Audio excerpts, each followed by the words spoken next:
ಚಿಕ್ಕಂದಿನಲ್ಲಿ ನಾವು ತಂದೆಗೆ ಬಾಲ ಥರ ಇರ್ತೀವಿ. ತಂದೆಗೆ ಒಬ್ಬ ಅಚ್ಚುಡಾಗ್ ಥರ ಇರ್ತೀವಿ. ತಂದೆ ಎಲ್ಲಿಗೆ ಹೋದರೆ ಅಲ್ಲಿಗೆ ಹೋಗ್ತೀವಿ. ಅವರು ಏನು ಮಾಡಿದರೆ ಅದು ಮಾಡ್ತೀವಿ. ಆವಾಗ ತಂದೆಯೇ ನಮಗೆ ಹೀರೋ. ಸ್ವಲ್ಪ ದಿನಗಳಿಗೆ ನಾವು ಬೆಳೆದು ದೊಡ್ಡವರಾದಾಗ ಈ ಬಾಲ ಕುತ್ಕೊಳ್ಳೋಕ್ಕೆ ಅಡ್ಡಿ ಆಗುತ್ತಿದೆ ಅಂತ ತಂದೆ, ಈ ಬಾಲ ತುಂಬ ಇರಿಟೇಟ್ ಅಂತ ಮಗ. ಈ ಥರ ಇಬ್ಬರು ಅವರವರ ಸೈಡಿಂದ ಕಟ್ ಮಾಡ್ತಾರೆ. ಇದರಿಂದ ತಂದೆಗೆ ಮಗನಿಗೆ ದೂರ ಬೆಳೀತಾ ಇರುತ್ತೆ. ಮೇ ಬಿ ಈ ದೂರ ತಂದೆ ಸಾಯೋ ತನಕ ಇರುತ್ತೇನೋ. ಆ್ಯಕ್ಚುಲಿ ತಂದೆ ಮಗನಿಗೆ ಯಾಕೆ ಯಾವಾಗೂ ಆಗಲ್ಲ? ತಂದೆ ಮಗಳಿಗೆ ಇಲ್ಲ ಅಮ್ಮ ಮಗನಿಗೆ ಬೀಳದೇ ಇರ್ಬೋದಲ್ವಾ? ಇದಕ್ಕೆ ಕಾರಣಗಳು ಹುಡುಕಿದರೆ ನನಗೆ 2-3 ಕಾಣಿಸ್ತು. ಒಂದು ರೆಸ್ಪಾನ್ಸಿಬಿಲಿಟೀಸ್ ಆದರೆ, ಇನ್ನೊಂದು ಇಬ್ಬರು ಹುಡುಗರ ಮಧ್ಯೆ ಇರುವ ಈಗೋ. ಮಗ ಎಲ್ಲಿ ದಾರಿ ತಪ್ಪುತ್ತಾನೋ, ಎಲ್ಲಿ ಕೆಟ್ಟವನಾಗುತ್ತಾನೋ ಅಂತ ತಂದೆ ಯಾವಾಗೂ ರೆಸ್ಪಾನ್ಸಿಬಿಲಿಟೀಸ್ನ ನೆನಪು ಮಾಡ್ತಾ ಇರ್ತಾರೆ. ಆದರೆ ಆಡುತ್ತಾ ಕುಡಿಯುತ್ತಾ ಎಂಜಾಯ್ ಮಾಡಬೇಕಾಗಿರೋ ಯೌವನದಲ್ಲಿ ನಮಗೆ ರೆಸ್ಪಾನ್ಸಿಬಿಲಿಟೀಸ್ ಅಂದರೆ ಇರಿಟೇಟ್. ಸೊ ಅಲ್ಲಿಂದ ಶುರುವಾಗುತ್ತೆ ತಂದೆ ಮಗನ ಕುರುಕ್ಷೇತ್ರ. ಒಂದು ಕಡೆ ಯೌವನ ದೂರ ಆಗುತ್ತಾ ತಂದೆ ಸಾವಿಗೆ ಹತ್ರ ಆಗುತ್ತಿದ್ದರೆ, ಇನ್ನೊಂದು ಕಡೆ ಮಗ ಬಾಧ್ಯತೆಗಳ ಭಾರದಿಂದ ದೂರ ಆಗುತ್ತಿರುತ್ತಾನೆ. ಅದಕ್ಕೆ ತಂದೆಗೆ ನೀನಂದರೆ ಇರಿಟೇಷನ್, ಕೋಪ, ತೋರಿಸದೇ ಇರುವ ಬಾಧೆ, ಪ್ರೀತಿಯಿಂದ ಹೇಳೋಕ್ಕಾಗದೇ ಇರುವ ಈಗೋ. ಯಾಕಂದರೆ ನೀನೇ ಅವರ ಸರ್ವಸ್ವ, ನಿನ್ನ ಮೇಲೇ ಅವರ ಆಸೆಗಳೆಲ್ಲ. ಅವರಿಗೆ ಇನ್ನು ಟೈಮ್ ಇಲ್ಲ. ತಂದೆ ಕಂಪ್ಲೀಟಾಗಿ ಸುಸ್ತಾಗಿದ್ದಾನೆ. ಕೀಲುಗಳು ಸೆವಿದೋಗಿವೆ. ಇಂದಿನ ತುಂಡು ಬಾಗುತ್ತಿದೆ. ಆರೋಗ್ಯ ದಿನೇ ದಿನೇ ಕೊಲಿಯುತ್ತಿದೆ. ಇನ್ನಾದರೂ ನೀನು ಉದ್ಧಾರ ಆಗುತ್ತೀಯೇನೋ ಅನ್ನೋ ಆಸೆ.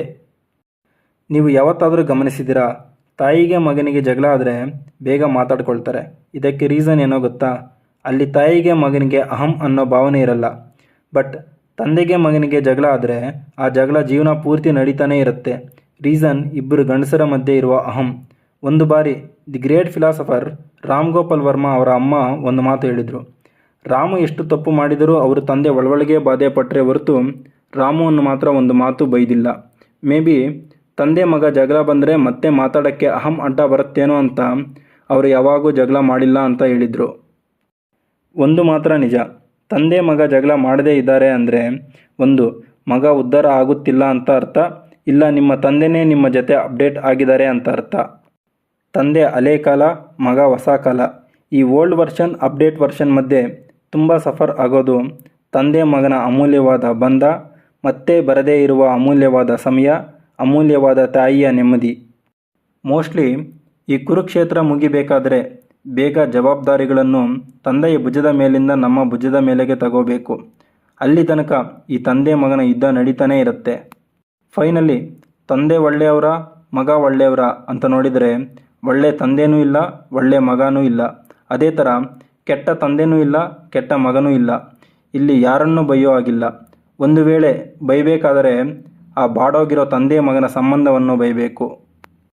ಇನ್ನು ತಂದೆ ನಮ್ಮ ಶತ್ರು ಅಂತ ಯಾಕೆ ಹೇಳಿದೆ ಅಂದರೆ, ತಪ್ಪು ಮಾಡಿದಾಗ ನಮ್ಮನ್ನು ಬೈದೆ ಆ ಕೋಪ ಅಮ್ಮನ ಮೇಲೆ ತೋರಿಸಿದ್ದಕ್ಕೆ, ನಮಗೆ ಹೊಸ ಬಟ್ಟೆ ಕೊಡ್ಸೋಕ್ಕೆ ಬಿಸಿಲಲ್ಲಿ ಕಿತ್ತೋಗಿರೋ ಬಟ್ಟೆಯಲ್ಲಿ ಕೆಲಸ ಮಾಡಿದ್ದಕ್ಕೆ, ನಮಗೆ ಜೀವನದಲ್ಲಿ ಕಷ್ಟ ಹತ್ತಿರ ಆಗಬಾರ್ದು ಅಂತ ಅವರು ಸುಖ ಜೀವನಕ್ಕೆ ದೂರ ಆಗಿದ್ದಕ್ಕೆ, ನಮ್ಮನ್ನು ಯಾವಾಗೂ ಪ್ರೀತಿಯಿಂದ ನೋಡಬೇಕು ಅಂತ ಪ್ರೀತಿಯಿಂದ ಹತ್ತಿರ ಬಂದ ಅಮ್ಮನನ್ನು ದೂರ ಮಾಡಿದ್ದಕ್ಕೆ, ಈ ಥರ ಜೀವನದಲ್ಲಿ ಪ್ರತಿ ವಿಷಯದಲ್ಲಿ ನಮ್ಮ ಮುಂದೆ ಇದ್ದು ನಮ್ಮ ಎಲ್ಲ ಕಷ್ಟಗಳನ್ನು ಅವರೇ ಸಾಲ್ವ್ ಮಾಡಿ ನಮ್ಮನ್ನು ಕಂಫರ್ಟ್ ಝೋನಲ್ಲಿ ಇರೋ ಥರ ಮಾಡಿದ್ದಕ್ಕೆ.